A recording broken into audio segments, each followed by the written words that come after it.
Добре дошли в първи епизод на училищния подкаст "Гласът на Бозвели". Аз съм Теодора Колева, заедно с Елен Стрински ще сме водещи на предаването. Днес празнуваме 103 години, откакто нашето училище гордо носи името на един от най-светлите български възрожденци – Неофит Бозвели. Кой е той? Учител, книжовник или будител, но и нещо повече. Човек, който е вярвал, че знанието е сила, а училището е храм на духа. Време е да върнем времето назад. Какво ли би казал самият той, ако днес можеше да ни чуе? Имаме връзка с нашия репортер в миналото, Маги Симеонова. Здравейте и от мен. Уникално е да се върна във времето назад и да взема интервю от необикновен човек. За мен е чест, господин Бозвели. Бог да благослови децата на България. Радост е за мене да видя, че делото на просветата още живее. Кажете ни, откъде идва вашата любов към училището и към учителството?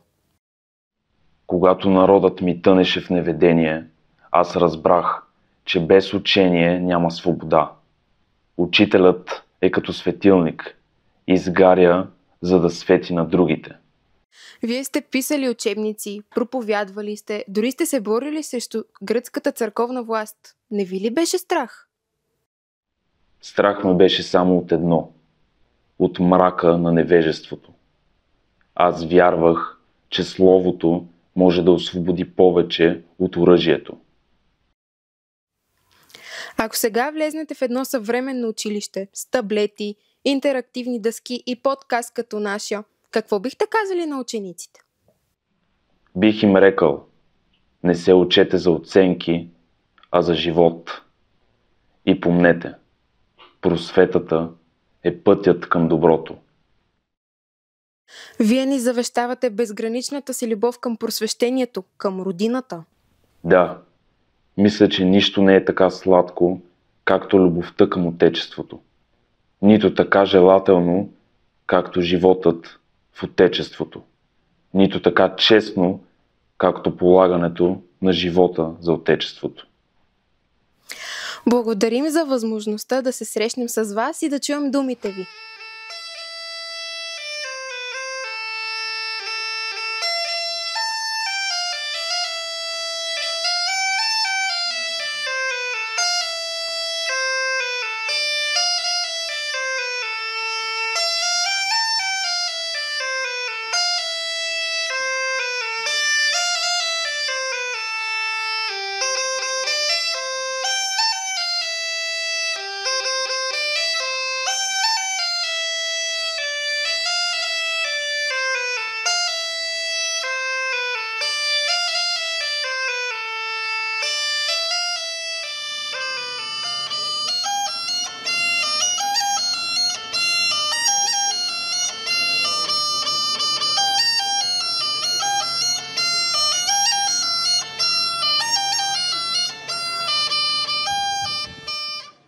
Страхотно начало.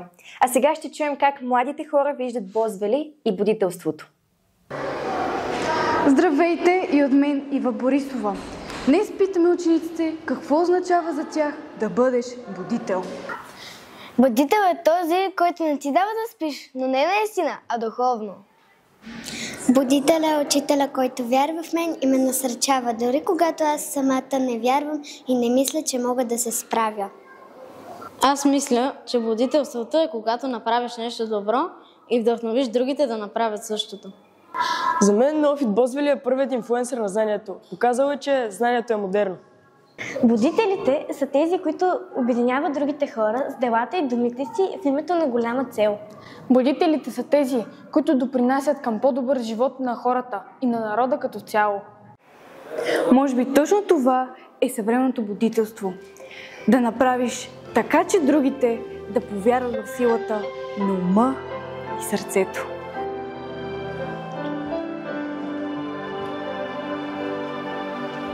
Къде си вярна ти, любов народна? Къде блестиш ти, искра любородна? Я силен пламък ти пламни, тълпуен огън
103 години история, 103 години дух.